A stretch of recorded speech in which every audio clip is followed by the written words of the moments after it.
Listen, apparently I've been live all this time and did not know it. Listen, because my computer decided that it wanted to act up on me, y'all.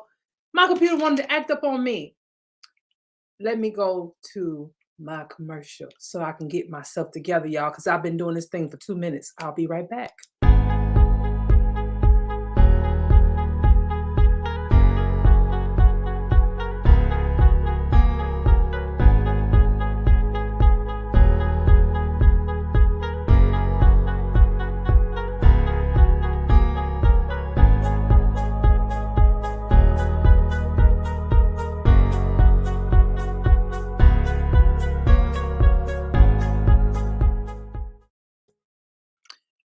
Listen, y'all, we are back. We are back. We are back. And I just want to make sure that I get myself together on IG as well, because this is supposed to be a all around live for IG, streaming to IG as well as Facebook and YouTube by using StreamYard. And so I'm trying to get my phone situated on this side, but I had to make sure that I'm live.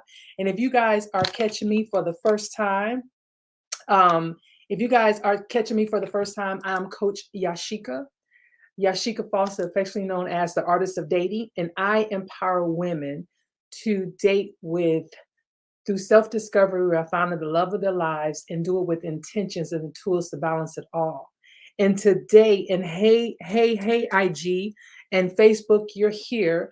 And we're also streaming through, like I said, YouTube. And so we're doing all this through StreamYard. And if you guys get close with me, listen, don't talk about me. I got a peel done the other day, so my face is I'm gonna be peeling like a snake here in a little while. If you're joining me, make sure you give me like a little sign, let me know you here. I'm not ignoring y'all down here. Just let me know you here. If you're catching it on a replay, make sure to hashtag replay.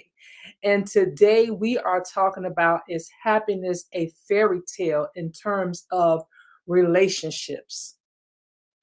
Right? I said a mouthful. I know I did. Let me adjust the phone for IG, okay? Because I don't want to keep looking down at my phone. I want to make sure that we're talking talking face to face, right? So that's the question I want to ask: is relationships, is happiness a fairy tale in terms of relationships? And let me tell you guys where I got this idea from. I was listening to another person on YouTube that gives dating advice. I don't particularly like mentioning names, and I don't follow this person. I don't subscribe to their channel for various reasons. Because, one thing about dating advice and dating coaches is that this is what I tell people. I give dating advice from 3 different perspectives, right? And my perspectives, I call them my 3 triads, okay? And my 3 triads is this: I give my advice from number 1, my education, because I have a master's degree in marriage and family counseling. Number 2, my experiences, because I'm 49 years of age. I've been married twice and divorced twice. So if I don't have anything else, I definitely have experience. And then number 3, I give advice from what I call my intuition or my gut hood instinct. That's what I call it, my gut hood instinct. So when my clients come to me and they want to talk about relationships, I use all 3 of those things to give them the coaching in which they need. And so I say all that to say this: at the end of the day, there is no direct way in which to get to things when in terms of dating and get to relationships. You have to do what works for you. And so that's my little caveat to what I'm about to say. And thank everyone for joining me, whether you're here with me on Instagram or Facebook or on YouTube. So anyway, the question that was asked was, there was a lady that was being interviewed by someone on another platform, and the question that was asked was, she had dated a guy for 10 years and didn't marry him. And she decided that she did not want to marry him because she wasn't happy in a relationship. And one of the reasons that she wasn't happy in a relationship, she said, was because of the sex, right? That was one of the things. She said that he wasn't really a good person. That was like the after effect. She said that he wasn't a good person, right? and that she wasn't happy. So the person that she was talking to told her that happiness was irrelevant. Okay. He stated that happiness was irrelevant simply because, and I quote, that when it comes to women of color, we have it confused about what happiness looks like. We believe that happiness is this fairy tale that we see out here in the world. When we look at TV shows and when we read magazines and books and when we see movies and things like that. And so the happiness that we think is supposed to be, it doesn't really exist. And so I really wanted to come today, and I hope that there's people that want to join in on this conversation. Um, I really wanted to see what people thought about that. Is happiness really a fairy tale in terms of relationships and dating? I've heard people say that when you are in love, or should I say when you are in marriage, you fall in and out of love with the person, right? So, which means that you don't feel like that in love, in love, in love, in love every day, because you don't do something every day, right? You love the don't feel that in love every day. But or do you, right? Or do you? And the reason why I say or do you is because the only time I think that you really, really feel that in love, in love, in love is when your relationship is challenged, or when something is done that throws it off its normal routine, right? And what I mean by that is, say, for example, one of you gets sick in a relationship, okay? And it's up to that other person to care for that sick person. That person that's sick may feel that love for that person that's caring for them, or vice versa. The person that's doing the caring may feel the love or the in love for the person they're caring for, right?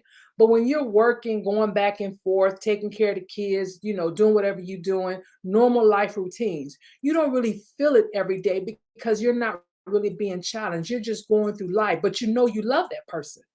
And so what I say that is, this person suggested to that person that they were talking to, the woman they were talking to, that that person did not know what happiness really was.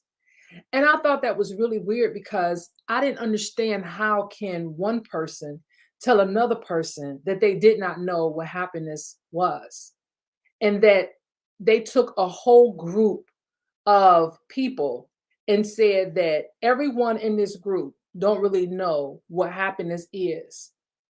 And I thought that was very baffling to me. I didn't understand that. And so I said, well, you know what?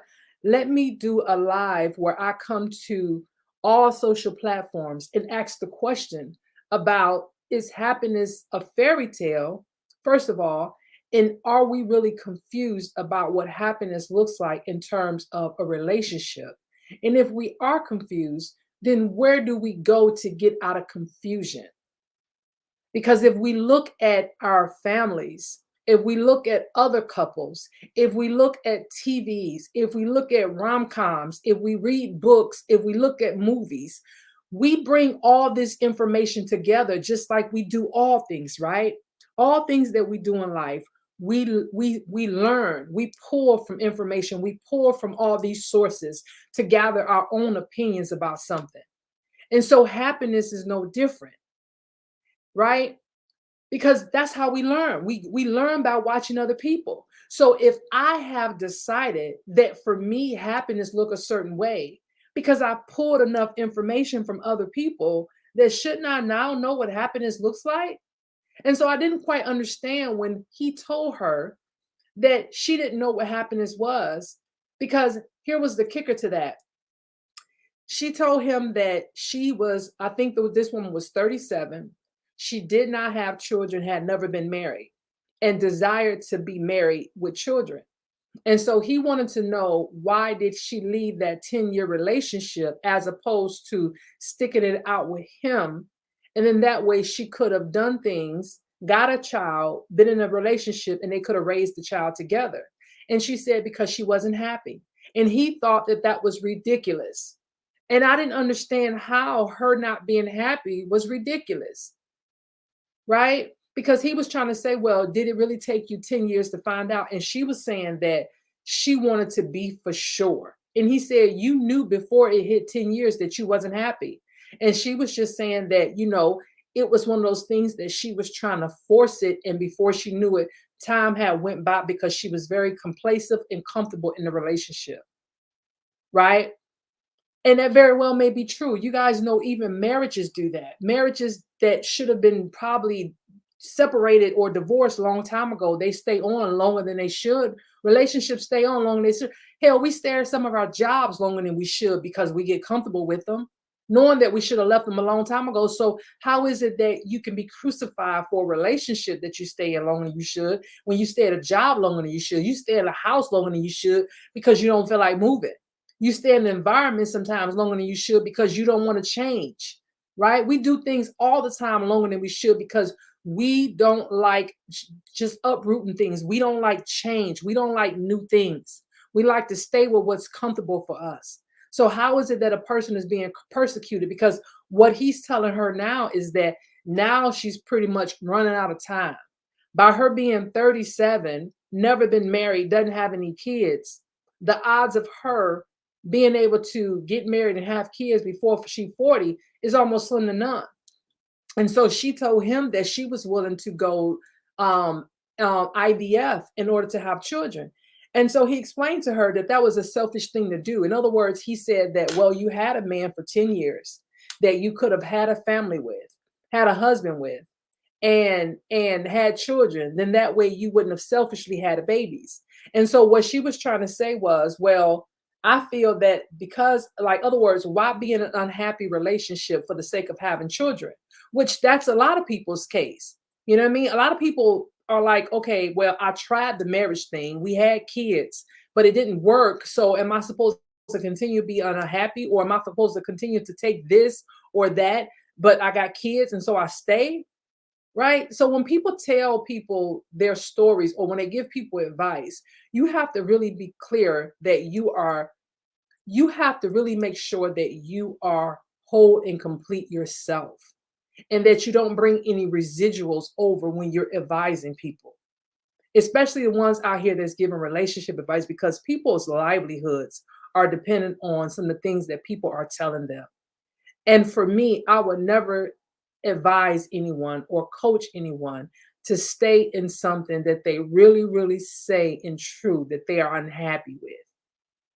Because guess what? That causes other psychological issues.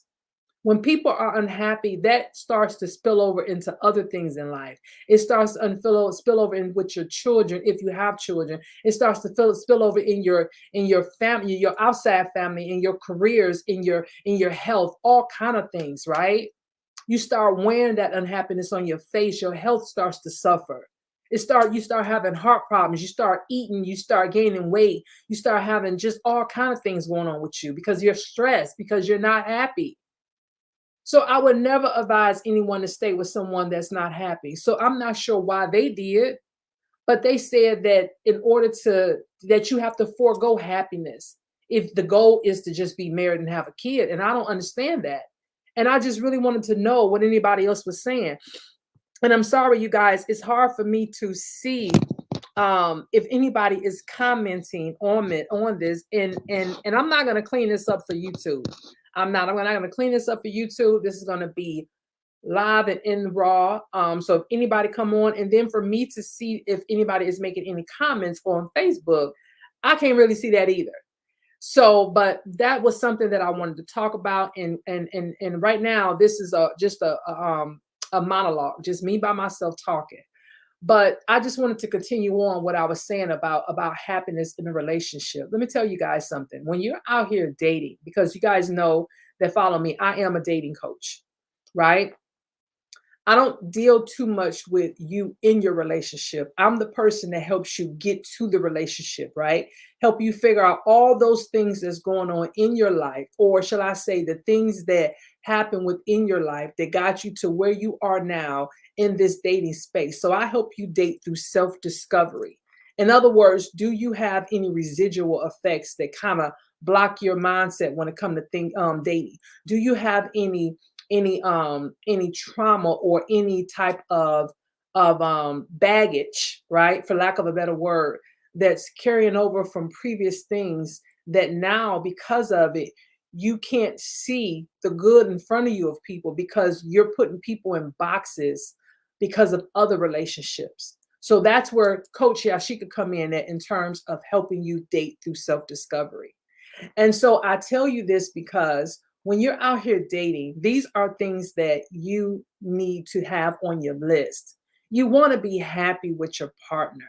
You know what I mean? I remember when I served in the military, there was something that people would do. I remember talking to, or it was like a running joke in some of the units that I was serving in, right? It would always be that one person, right? Especially and I'm sorry, it would usually be a male soldier who people would laugh about, or not really laugh, but they would kind of make little sarcastic remarks about it and say, well, so and so don't want to go home because they don't have a happy home. So they would stay at work, be like, well, his house must not be happy because he's staying at work when everybody else is going home, right? And after a while, you start to believe that those things were true because people would stay at work longer than they have to. And it's like, okay, well, why are you at work when everybody else is going home? Is your home really that unhappy? Right? And so, of course, in the beginning, when I was a young soldier, I didn't really understand that. But as I got older in the ranks and I understood, and I was married myself, I understood that that was a real thing. People really were staying at work to avoid going home. And so that's when I knew that happiness was important in a relationship. And I was a young girl when I first discovered this. Like, you want happiness. I want to go home. I want to hurry up and leave work and go to my family and go to my husband or go to whoever, right? I want to see them at the end of a long day. I need that to be my safe space. I need that to be the place where I relax and I kick up and I smile more. And I don't have to worry about I always have to be on high alert or always have to feel like I'm running crazy or whatever, or trying to impress anybody. Like, that should be my safe haven. Home should be your safe haven. And home should be your happy space. And if it's not, then you need to figure out a way to make it your happy space. Period. Period. Home should be your happy space. And if it's not, figure out a way to make it your happy space. So I don't agree with that person when they say stay with somebody just because you want to be married and have a kid and you're not happy. I don't agree with that. I don't think nobody should do that. No one should do that. You should not do that. Happiness is important because guess what? If you're not, eventually something's going to give in the relationship. Especially if you start off young being unhappy. You think you're going to grow old together still being unhappy? No, eventually something's going to give. One of y'all going to step out of the relationship. One of y'all going to start misusing the other, or abusing the other, or mistreating the other, or whatever, because you're going to start resenting the whole thing. So that never ends up good. That's never good. So why would you advise somebody to stay in a relationship when they're unhappy? Right? I would never tell anybody that. So you guys remember that you want to be happy in a relationship. Happiness should be on the top of your list. Not, it should be next to your partner being your best friend. Like, happiness and best friends should go hand in hand. That should be first on everybody's list when they are finding a partner, when they are thinking about dating. If that person can't be your best friend, your happy space, then that's not the person for you, period. And if you don't feel that with somebody that you're dating, that's the wrong person. Let's stop playing games. Let's stop trying to make people be who they're not. If they're not that person that you can't wait to get home to or see, if you live in different homes and be like, you know what, I cannot wait to see him or her. If they're not that person, then guess what? They're not that person for you. Period. Because you want to look forward to seeing them. You want to see them. And if you don't feel that, then they're not for you. Period. You should want to see them. You should be happy about it. So you guys remember that when you're out here and you get coaches, and if you need any type of assistance, right? You guys can catch me here on Facebook as well as on YouTube, right? On IG at The Artist of Dating, as well as on Facebook and YouTube. Also, and down below, you can schedule a consultation with me and see if I am the coach for you. Ah, yes, yes. I know I am. I know I am. I know I am. I know I am the coach for you. My name is Yasheka Foster, affectionately known as the Artist of Dating, and I empower successful women or high achieving women to date through self discovery while finding the partners of their dreams and the tools to balance it all. Thank you guys for joining me. Don't forget to subscribe to my YouTube channel, follow me on IG. And if you guys want to DM me or ask me a question, just do so, and I will go do a live for you or whatever. But everything that you do will always remain anonymous, and so you don't have to worry about any of that. And I will catch you guys in the next live. Thank you so much for joining me. Bye, Instagram. Bye. Bye, YouTube. Bye.